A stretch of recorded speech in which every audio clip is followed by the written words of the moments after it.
my dear friend, Sylva Ifedigbo, author. And at the back there is somebody, is actually what we call a dignitary in Nigeria. That's what he is. Former Attorney General of Lagos State, has written all sorts of incredible books about Lagos, which you'll be able to purchase and have them signed later on. Please join me in welcoming the amazing Supo Shasore.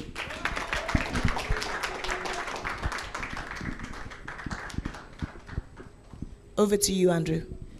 Thank you very much, Lola. Thank you for inviting me here, and I've had a wonderful time in a fantastic city. The reason I was asked to chair this session is I run the Bristol Festival of Ideas and also a biennial festival called Festival of the Future City, which we look at the future of cities in all aspects.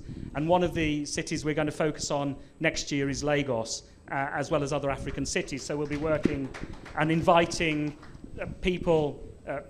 Many of these panel members, in fact all of them I hope, will come over to Bristol. Now, welcome to Ake Arts and Books Festival 2018. I'm moderating the panel, as I mentioned, and this panel is being live streamed as well.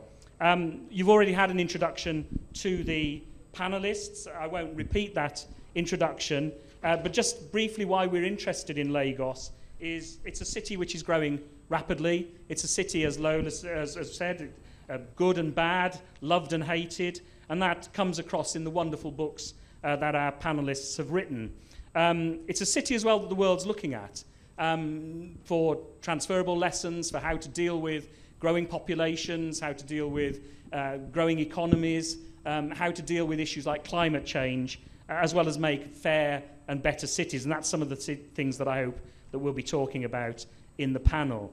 I wanted to start, though, with a more general question to each of the panelists about what makes a livable city. Now, some of you may have seen the Economist ranking of livable cities, which is really aimed at people's retention, people's arguing for higher salaries in cities.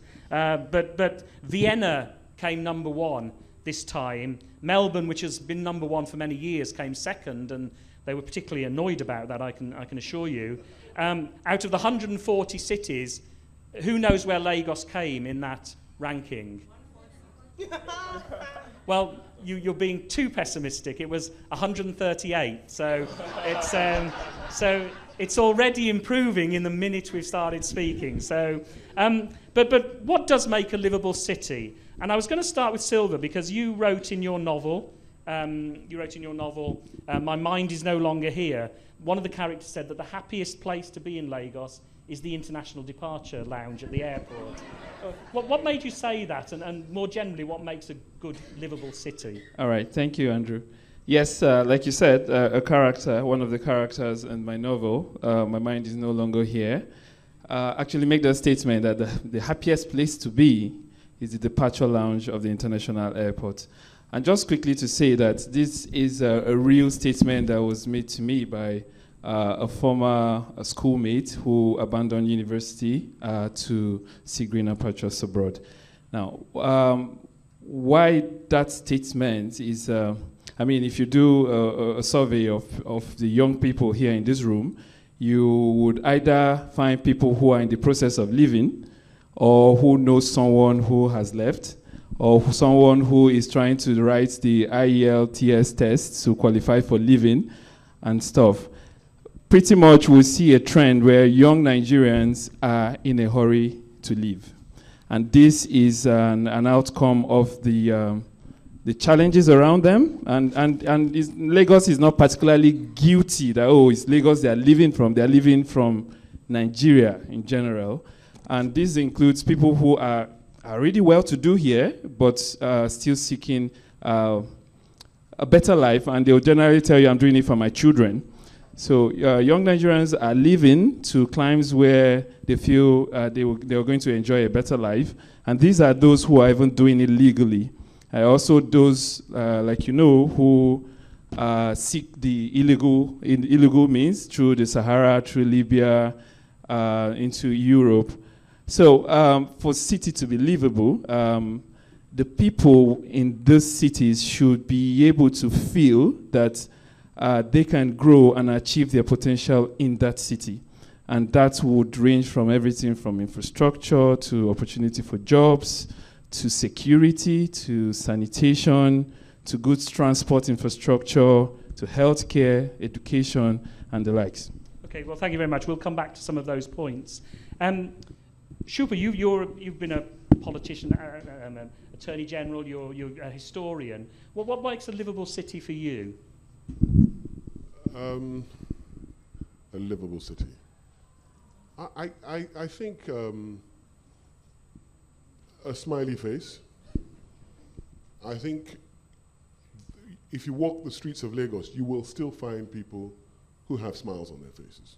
So it's probably not the most livable city in the world, but it is lived in. And one of the things that you find that make it lived in by the Lagosians who live here is just the energy, the creativity that is required to live in Lagos, and the ability to adapt to variables that you can't predict from 8 a.m. to 8 p.m. And that's not to say that I'm taking away the shortcomings. And the shortcomings, the major shortcoming for me is transport, mobility, moving around, because that drives economies, it drives commerce, it drives social interaction. So I'd say, speaking broadly and generally, I think a highly mobile population is what makes a city most livable. But Lagos is lived in, and quite happily, by quite a number of people. I'll come back to some of these points, particularly about transport, in a moment.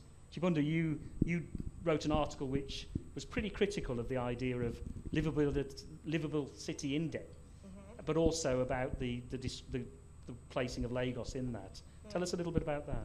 Yeah, so my main concern was the metrics that they used. So nobody's saying that, for transport and, for electricity or whatever, Lagos doesn't rank low. We're not arguing that. But there are other things that make a city livable other than the transport links. And one of the things I said was that, for example, anxiety levels in European cities are through the roof. And this is part of the things that make those cities unlivable. But when they do their livability index, they don't put anxiety level in the things they're measuring. They don't put the ones that we will score high. They only put the ones that will score low. And even the things they scored us low on. So, for example, Lagos scored quite low on culture, and they ranked places like Melbourne. What do they have in Melbourne? What do they have there that Lagos does? And because the things that they used to rank those metrics are things like, museums and opera houses. Culture does not only reside in a museum or in an opera house. I live very close to Kane Village. There's a lot of culture there. There's a lot of culture under that bridge. So I had a big problem with that. Even though some Lagosians now came into my DMs and they were like, why are you living in London then? If Lagos is so livable, come back here. Okay, well, let's move on to Lagos in particular. And because it's such a big subject, the future of cities, I asked each of the panelists to say one thing that they would change about Lagos at the moment to make it a more livable city. And I'll start with you, Sylva, as well, again on that one. All right. I'll start with, I guess the biggest frustration for any Lagosian is traffic. So the first point I'll give, and Supo mentioned that the transport infrastructure is, creates a better transport system. And that would involve a whole lot of things, starting from you need to move the infrastructure from where it is to where it ought to be. We need better road network. We need to be able to access and alternative transport means as well. So it's almost, it's crazy to imagine that a city as big as Lagos, with the population and everything, doesn't have a metro system, for example. We live in a city that has water bodies around. We are really not making the best use of the inland water transport system. So the very first thing I'll say, take away the traffic and Lagos will be a lot more livable. Super. It's good that I'm following that, because that, for me, is an important point. The point about the waterways is also interesting because I know that there was a huge campaign, say 10 years ago, to increase the use on the waterways. And there's a general phobia amongst Lagosian locals about water. So there are ferries, but the patronage is low and the uptake is slow. And the hope is that that continues. But to talk about the metro line, and I think it's important, and I'll use a bit of history for this. You know, some people may not know, but as early as 1901, there was a tramway system over Lagos Island, and it crossed from Lagos Island to mainland Nigeria using a newly constructed Carter Bridge, which was a huge piece of engineering. It was a 2,000 feet long metal infrastructure bridge with a 123 middle span that opened up, you know, just almost like Tower Bridge, that opened up to let ships through. So this, in 1901, was an important part of what the British required to run the city. And yet there was a tram service. And this tram service carried people, produce, to the wharfs and back into the markets in the city. And that ran for 5 decades. But the interesting thing is that where you can get the most information about this tram service is a chap called Neil Miller, who wrote a book in 1956 called The Lagos Tram Service. Oh, don't forget that rail travel in Lagos started in 1883 with the construction of the first line from Lagos to Ibadan. So there was already a need to look at Lagos beyond what we call Lagos now. In those days, Ibadan was part of Lagos Protectorate. Now, I'm building a point here because Neil Miller said, as soon as he published his book, during the publication of his book, he says in his foreword that he couldn't find all the engineering data and all the drawings that were used for the Lagos Tram Service. When he went to the Nigerian Rail Corporation in Edo, which was in part a successor to the Lagos Government Rail Service, which was the colony, the Lagos Colony's rail service, the records had been destroyed 2 months before. Now, you know, it's interesting because shortly after he wrote the book, the tram service stopped. Okay. So, you know, the point is that we missed something there.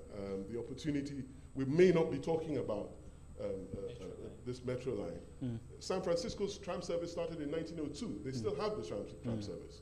And ours started in 1901, and we haven't had it for 70 years. Yeah. I mean, in Britain, a number of cities have brought back trams that they got rid of after the war and so on. The tram service in London started in 1863. Right. Yeah. Chibundu, what's the one thing you would change? To be honest, I have a problem even with this idea of livable. If human beings are living there, then they are living there and it's livable. Because there's something colonial in the gaze. And this is how, you know, again, when Europeans first came, you know, and they saw the way, you know, Africans organize themselves in communal lives, they were like, oh my gosh, how do you live like that? You have to live like us. You have to, if you can make a city more efficient and you can make it more, you can make it run better, and you can make the sanitation system better, and you can improve transportation. But to say it's not livable when people are already living there, so who is living there? Are they animals? Like, what does it mean? So, I mean, there are things I want to change about Lagos, but as long as people are living there, it has become livable, and we now have to manage ourselves from there. So what would I like to change about Lagos? Yeah, traffic is bad. I think we all know that. But again, is coming to Lagos. There's a pool in Lagos that is drawing people here, you know, and this is people from all over West Africa, from all over Africa. Why are they not all going to Accra? Accra has a better road network than Lagos, but they are coming here, and there's so much that is great about this. There's so much that pulls people here, despite the unlivability, despite the traffic, because we want to blow, we want to hammer. And so that's why we're coming to Lagos. So yes, Lagos is livable and it is economically viable. But yes, I mean, there are lots of things that need to improve. I've sat in traffic in Lagos in 4 days, and that's the most amount of traffic I've sat in this year. So yeah, there's a lot that needs to be improved, I agree. Okay. Just to pursue the infrastructure issue a bit more, most cities are going through a housing crisis. I suspect in Lagos this is writ large, really. I mean, what is the future role of significant public housing in Lagos? I'll start with you, Supo, on this one. Yeah, I mean, if you believe the statistics, whatever you agreed on the population of Lagos, whether it's 17.5 or whether it's 20.1 million people, it's quite clear that 60% of them live in distressed housing, if you can call it some of that housing. So it's a challenge. And I think the issue of social housing, any society, I belong to that spectrum of thinking that people need help. And those are the challenges that society throws up. And one of the biggest challenges is shelter. And you can't have a smile on your face if you've got no shelter. So I think social housing is something that needs to be dealt with. And I'm not talking about access to mortgage and first-time buyers and up-and-coming bankers who are able to pay for their house. I'm talking about social housing, the sort of safety net that should exist. And I write that down to a big lapse in many of the policies that we've had to live through. So I think housing is an issue. It needs to be dealt with. You'd be shocked at the number of homeless people that are around. It needs to be dealt with. The failure of many parts of Nigeria to deal with it is what has pulled people to Lagos for that opportunity, irrespective of the fact that there's still challenges even to get on in Lagos. So housing has a big role to play. Chibundu, you wrote a book called Welcome to Lagos, partly because there's no welcome sign, if I remember. But and you work in London as well. I mean, you've seen housing on both sides of the London and Lagos. I mean, what's your view on this? I mean, there's a lot of homelessness in London. I actually volunteer in a homeless shelter in London. It's run out of a church, and so you'd be surprised, homelessness, it happens everywhere. I always do this. I'm so defensive about Lagos. When people want to criticize, I'm like, it happens in London too. I have to remember that I'm in front of a Nigerian crowd now. I don't need to defend Lagos to you guys. But again, housing in Lagos, the government has a very, very funny way of dealing with housing. So it's always saying, don't set up temporary structures. And the solution to people setting up temporary structures is to bulldoze them and then make them homeless. So before you had cardboard over your head and now you have nothing. So the way the state, there's so much in this kind of new image of Lagos that Lagos is trying to create. I don't know, this idea of this mega city, this Eco Miami, when you watch Nollywood movies now, that's Ikoyi, Lekki, Link Bridge. That's the only place in Lagos. There's nowhere in Lagos. Mushi does not exist, It's just that Link Bridge. So there's this tension between the image of Lagos that Lagos is trying to project and the image of Lagos that is. And I always talk about internal and external conversations. I understand Lagos wanting to project Eco Miami to the world because you need foreign investment. When Theresa May comes to Nigeria, she's not going to talk about stabbing of youth. She's going to talk about business and commerce and all of that. So I understand that idea of wanting to project a certain type of Lagos to the world. But where it becomes disingenuous is when you now want to project Eco Miami to the people that live in Lagos and are struggling with traffic and are struggling with all these different things. And I think housing is in particular this idea that just because people have moved somewhere and have not built houses in the proper way, then they shouldn't be there. They should get out of this image of Lagos we're trying to create. And you can't do that to human beings because they are here. Sylva, you just before we came on, we were talking about housing, and there's this tendency with mega cities that they sprawl out, and Lagos is quite a sprawly place, but is likely to sprawl even more. I mean, it's already a mega city. I think that the way the world city's going is that you're going to have a separate ranking of mega cities, really, which Lagos is one. But if people are forced to live miles away and still drive in, I mean, this just compounds the problem. I mean, what about building? Is there space in the city? All right. To answer that, really, we have a situation where Lagos has a very small land mass, really, and we've pretty much exhausted it. And Lagos started expanding out of the land area that was this Lagos State. So there are parts of Ogun State which people there could typically tell you they live in Lagos, right? But they are actually way off in Ogun State. And this is part of, and you have had property developers come up with housing estates, along, for example, the Lagos-Ibadan Expressway coming into Lagos. Now, so people have moved to those areas. People move to places like Ikorodu, Badagry. But the challenge remains that the economic activities, their source of livelihood is inside Lagos, most likely on the island. So you now have a challenge of someone living along the Lagos-Ibadan, working in VI. You don't want, and I have colleagues that do this, and you don't want to hear their stories. So you typically live on the road. You wake up at 4 a.m. and hit the road to make it to work at 8 or 9 a.m. And then you have a repeat of this horror at night, so you're getting home, say, 11, 12 p.m., and you barely have very few hours of sleep, and then you repeat the cycle. Now, that takes a toll on your health, first of all, on family life, on your creativity, assuming you want to do any other thing with your life. It takes a toll on the infrastructure itself, because you've got so many cars, for example, on the road. Let's not even go into things like carbon emission and all this kind of stuff. Those are luxuries for us around here. So really, expanding cities, and in this case, Lagos out, would have to also take into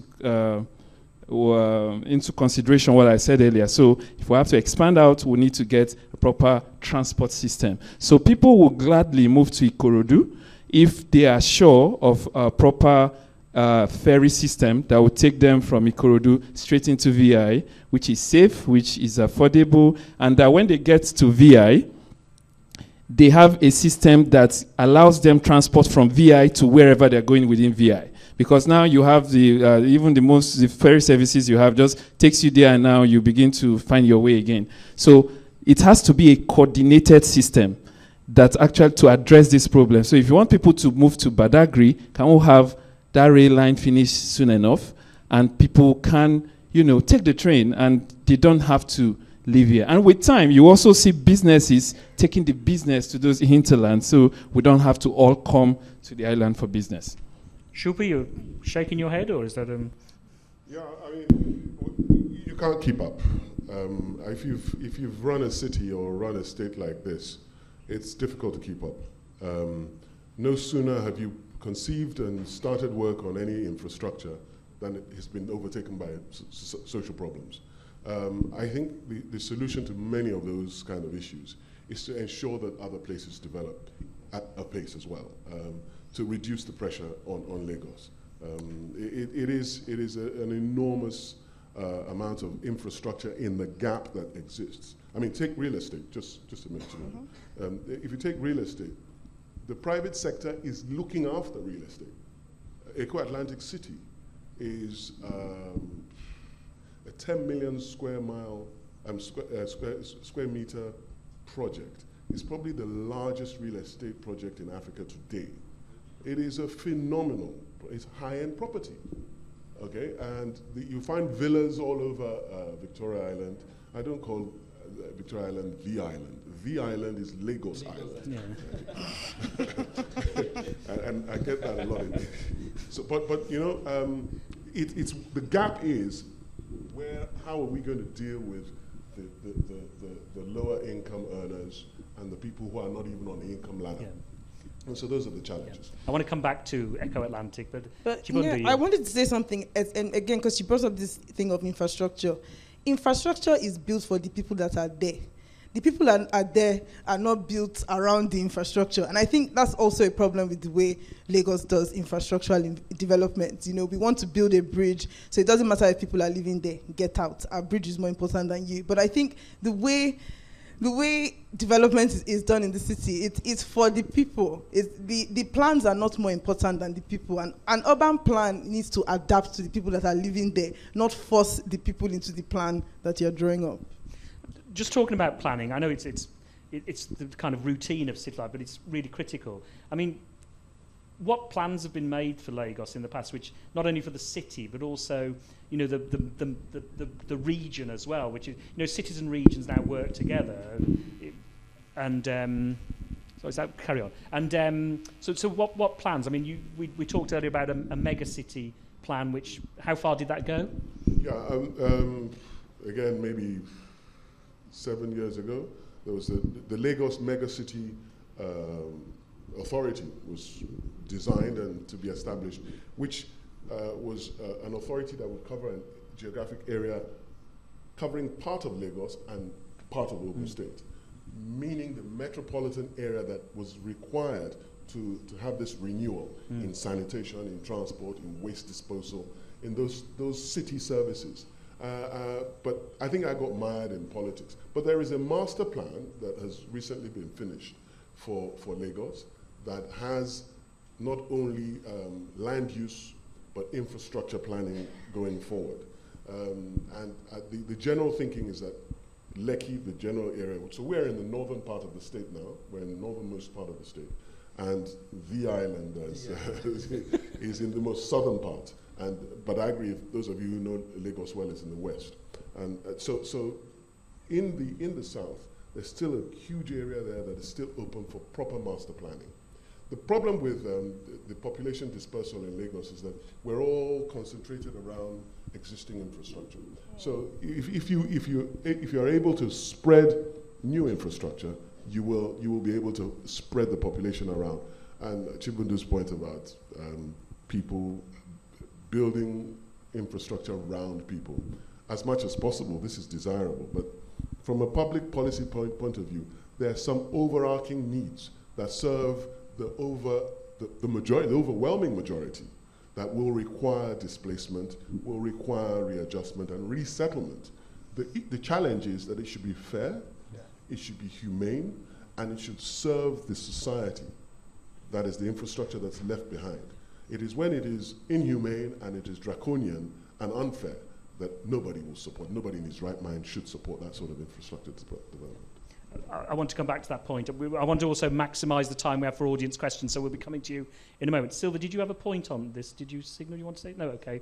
Can I just ask a question about, I mean, there are many issues face cities, and, you know, and they're actually quite standard across all cities across the world. It's often a difference of scale. And the biggest one is climate change and the environment. And, you know, one of the things, when I went to Echo Atlantic yesterday and looked around it, it struck me that you're right, you know, the sea levels are going to rise.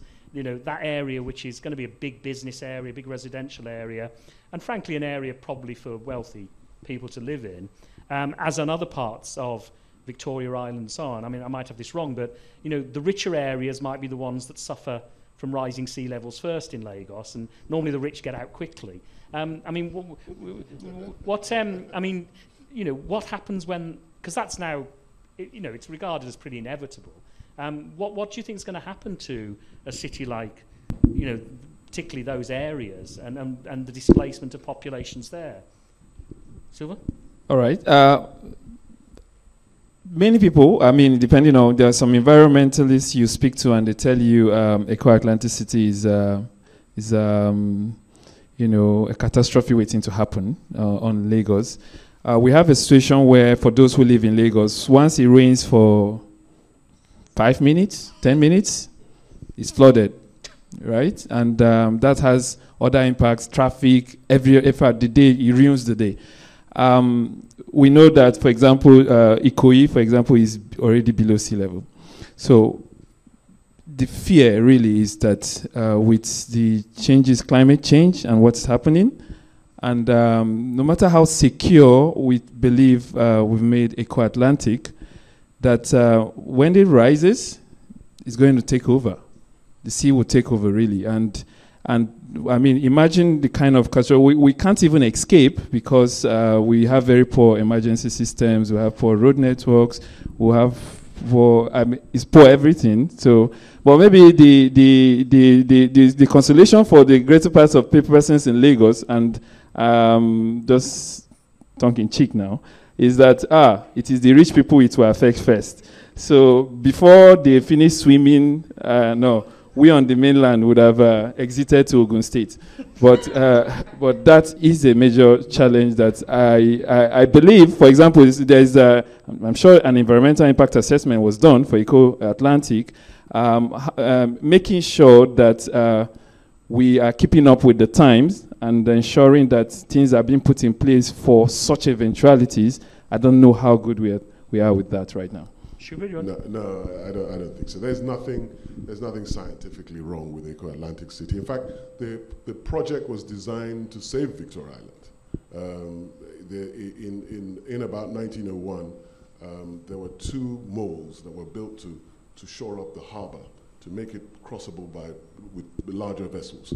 And it meant that the sand that was being deposited on the beaches was no longer being deposited because we're being stopped by the bars.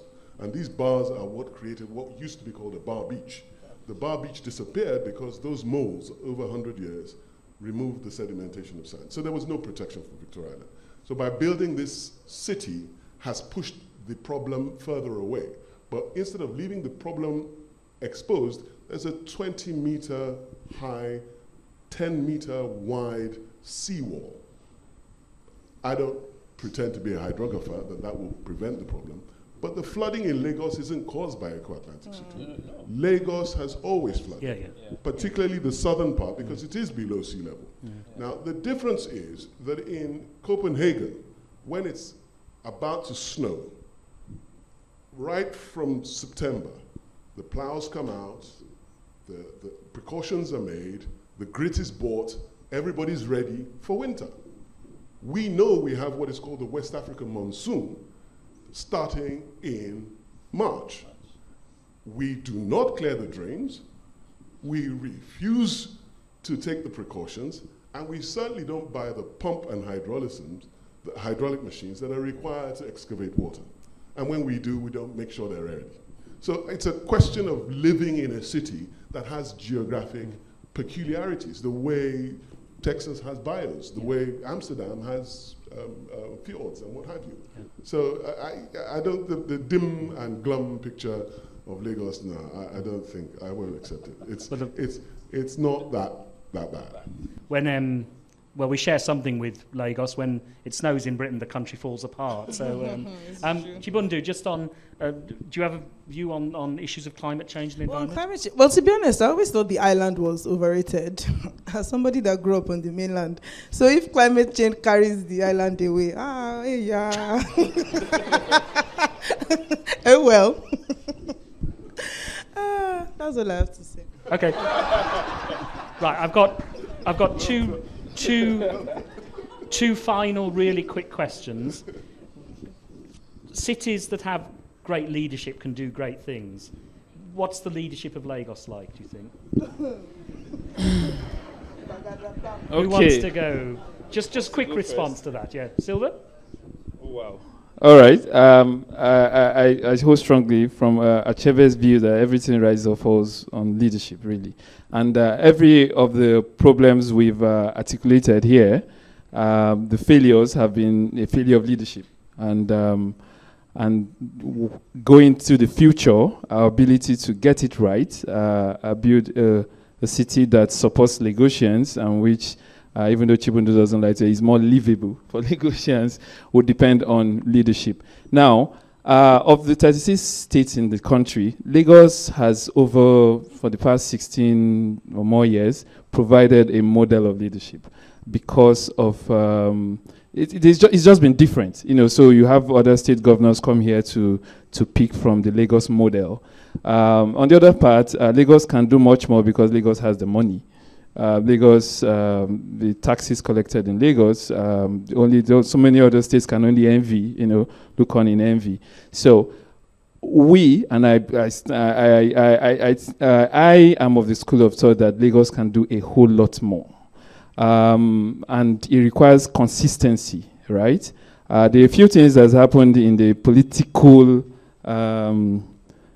climate, if you like, because we're gearing up for elections, that has made some people feel, depending on the side of the divide you are, that there is an issue here. But generally, I would say that for us to continue to progress, we need to continue to get the best leadership in Lagos, and we need to take the right decisions at the next elections, because whatever, regardless of how private initiatives, businesses, individual ideas, everything will rise and fall on leadership.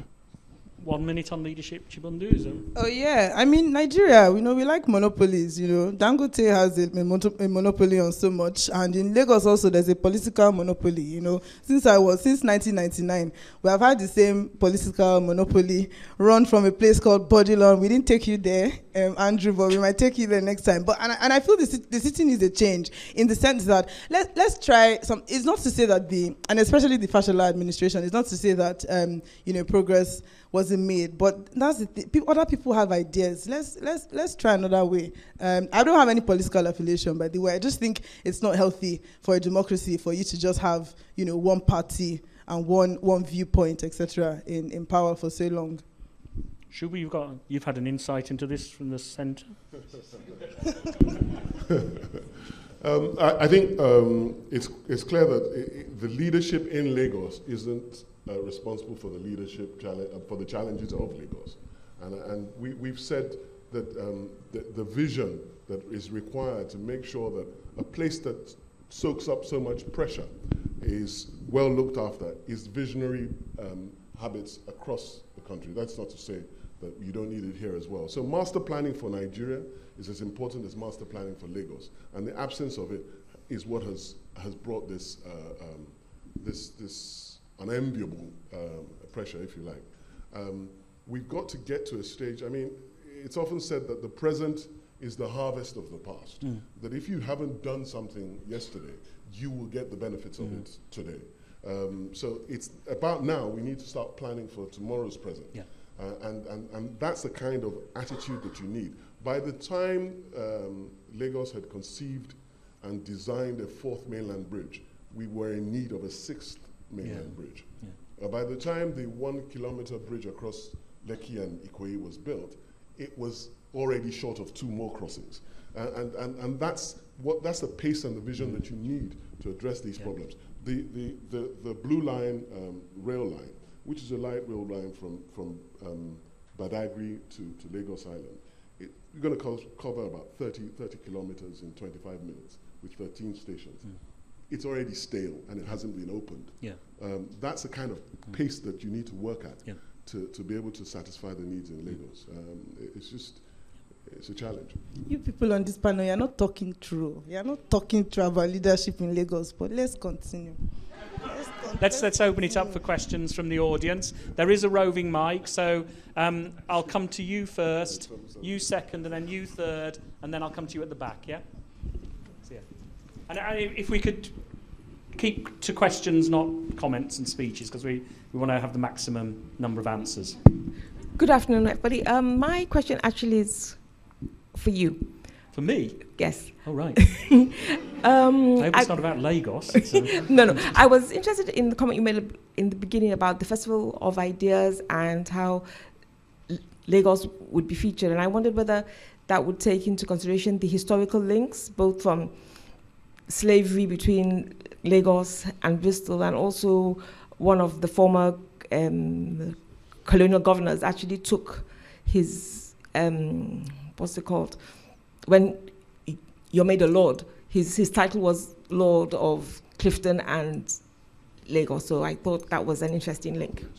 Yes, yeah, I mean, Governor Richards. Yeah, thank you. I mean, just very briefly, we have a lot of links with Africa and with Nigeria and Lagos and so on, sadly through the slave trade. Bristol was the major city in Britain for the slave trade outside of London until Liverpool took over much of the trade. And I have to say it's a subject which the city has struggled with.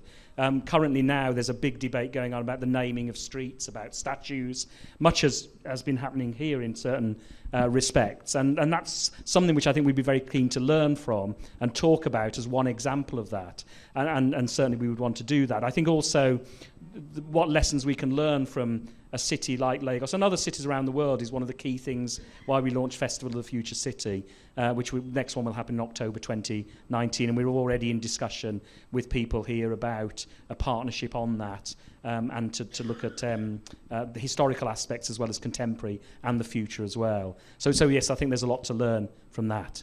The second question was in the middle, yeah? My question is for Mr. Shasore. I wanted to ask why. I wanted to ask why. The camera. Sorry. I wanted to ask why. I understand that the elite will always look after their interests. So I know Eco Atlantic is partially private sector funded, but why is Eco Atlantic? Well, I've answered my own question, but why isn't Ilubiri finished? The low cost housing project. What happened to that? Please, yeah. Yeah, please do, yeah. Low cost is not something I really favor as a phrase to be used in public space, because there is no low cost cement. Cement is cement, and it all costs the same. The housing for low income earners and for either social housing or support housing, the project in Ilubiri was, I understand, it was stopped on some misunderstanding about the nature of the mortgage scheme that it was designed for. There was a policy called Lagos Homes, which is a home ownership scheme for first-time buyers. And that was what that scheme was for. And maybe the incoming government felt that it had a better use for it. Eco Atlantic City is a totally privately funded scheme, project. It has no public financing to it. Safe to say that the land will revert to Lagos State at the end of the 99-year concession. So it is a development concession. Regrettably, it will only address, as you said, the higher end of the market. And projects like Ilubiri were supposed to do the counter. It's a challenge, and I hope it's something somebody addresses very quickly. But just very briefly, what struck me most about, I visited it yesterday and looked around, and what struck me was, you'd have this big development here, private sector run, whatever, but just outside of it is the potholed main road and the houses opposite, and and it struck me that Dickens would write Tale of Two Cities and about these things, and that, one of the key lessons about city planning is that mixed use communities, where people can live alongside each other, are key, really. And the kind of social cohesion that comes out of that is very important, really. And I do fear when I see things like that. And I see them all over the world, actually. Well, Eco Atlantic City does have that sort of, there's the shopping parades and things like that. But I'm not saying it's going to address it. Yeah. But I think while that is a major criticism against it, and I have that view as well, but it is also an example of how to build a city. Okay. All the utilities are buried under the ground. Yeah. This is something this is a point we should have arrived at. One of the major planning pushes in Lagos was in 1925 as a result of a bubonic plague. Now, if we have to wait for such a catastrophe to kickstart statewide or nationwide planning, it's not just good enough in 2018. Yeah. So it's planning before the catastrophes happen that needs to happen. And I think Eco Atlantic City is talked about because it's seen as if it's only for the elite, but I think it's a catalyst for how we can do cities. It's something that we've been taught that we can't do cities. Yeah. We've been almost indoctrinated that we're not able to develop ourselves. And this is a city that's being built by Nigerians. And you can see that things can be done in an orderly and I should say I was very impressed with the fact the infrastructure was in there, because that saves a lot of problems. Have you got a comment on this one? Do you want to I wanted to talk about, you mentioned something, social cohesion, and I think actually for the state of income disparity in Lagos, there's actually quite a lot of social cohesion in this place, because in other places the poor people should have finished eating all of us in a room like this by now. I went for the Lagos Fashion Week, and I have to bubble, I'm here on holiday as well, and the car I was in, we were parking, and the wheel fell into a gutter, and the car was stuck. And we got down from the car, and I was like, right, that's the end of my plans for tonight, man. No Fashion Week. And then this young man was just walking past on a phone, and we were like, guy, please, can you help us? And he came, doesn't know us from anywhere. We're in the car, he's on foot. He lifts the car out of the gutter like Superman. And then he gets back on his call and he's like, okay, hey, Kayode, how far? And he just continues walking. And I was in shock. I was like, in London, you will die there, you and your car, until the AA comes to rescue you. But that there is still that sense of, every time I see this community in Lagos, despite the income disparity, despite all the issues and all the stress and all of that, like I think there is still hope for this place. Sylva? All right, well, I will just mention something we've not mentioned here on this panel, which I believe is also critical to that fantastic future Lagos, and that will be managing our trash. So waste disposal is a huge challenge in Lagos. And I'm sure maybe Supo, from his experience in government, might have one or two things to say about it. I don't know if we'll have time for that. But then we need to devise a waste disposal system. And that's been quite an issue recently because the current state government came in with a system which they felt was, we all know the Visionscape story, and we don't know if Lagos is cleaner or not.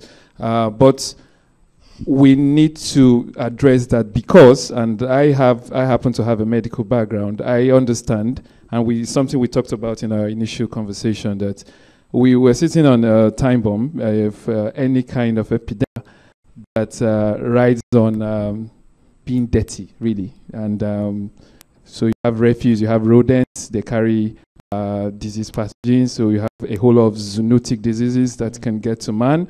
And given every other thing around us, how we commute, the healthcare infrastructure, we will be in trouble. Yeah. And like Supo mentioned when we were talking, we're lucky with Ebola.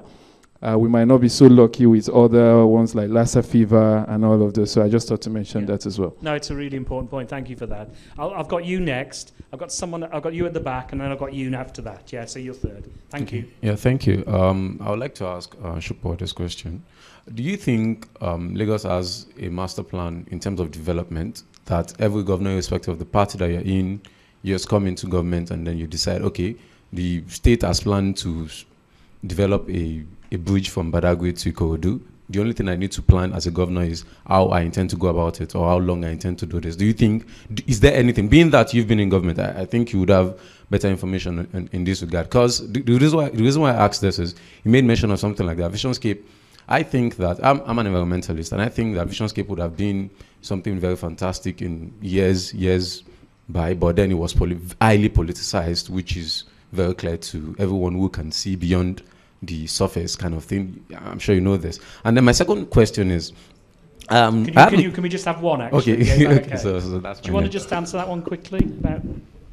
There is an urban and regional planning master plan. There is a master plan that is designed for the land use as well as the transport links and certain infrastructure.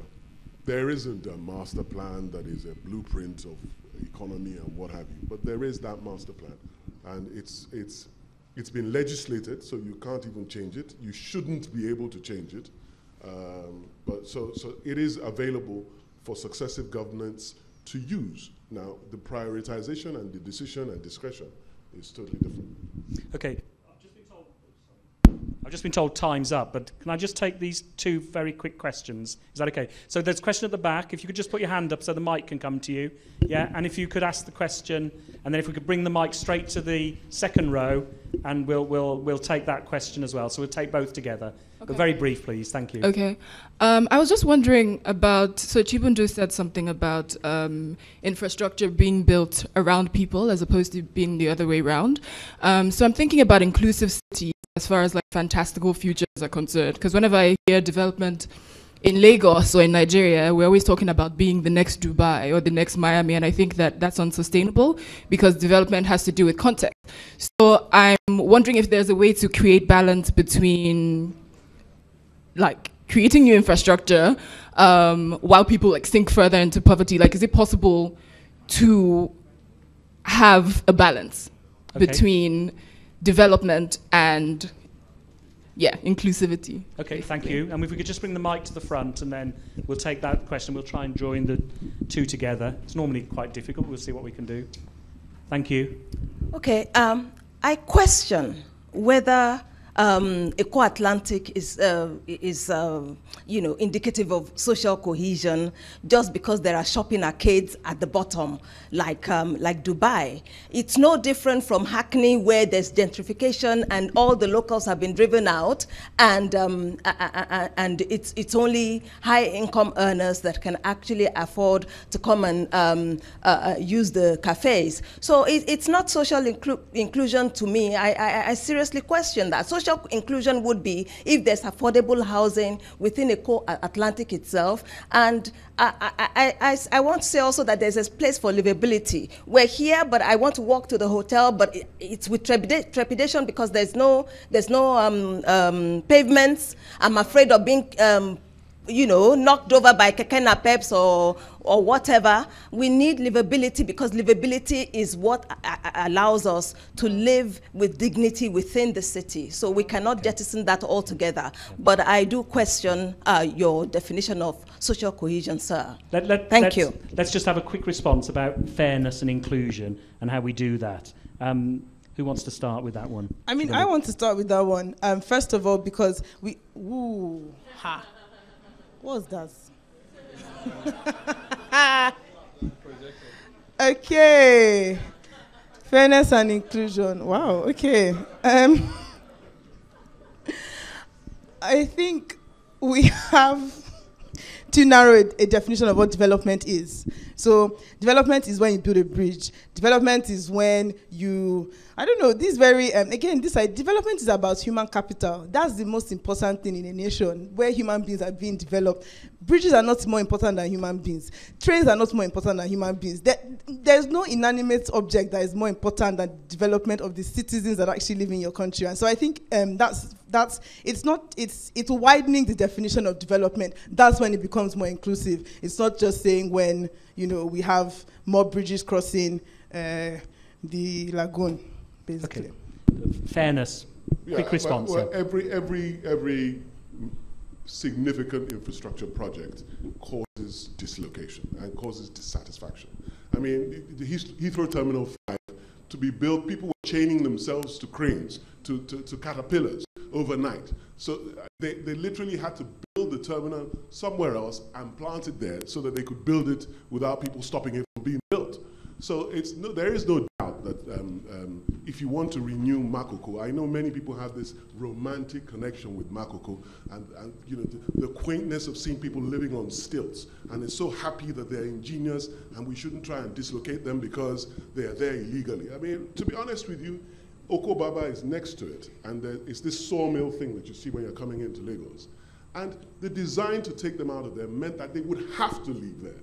They would have to leave, go somewhere else. That place would be cleaned up, and they would be brought back there. The problem is if you don't bring them back there and you replace it with villas and millionaires' rows, that's the issue. Okay. So you can be fair, you can be balanced. You can be balanced if the policy is designed to achieve that balance. All social infrastructure projects cause dislocation. Okay. So the question is, when has it ever been designed? Exactly. I think the challenge is the trust, that the people have of the government now. So there are several examples of communities that have been displaced and they never came back. So it's only natural that people in Makoko and civil society groups and all would stand behind them, insisting that, this shouldn't happen because government has said this before, they will move them out and they will not bring them back. And there is also, perhaps it's a problem of information, but everybody believes that, there is this design of high-end housing that has already been made and we are just waiting to chase these people out and the bulldozers will roll in to make that development. So it's a trust thing now, and people would want to hold on with what they know because they are scared that if this happens, it's gone. Chibundu, do you want the last word on this one? No, it's okay. Everybody has said very well.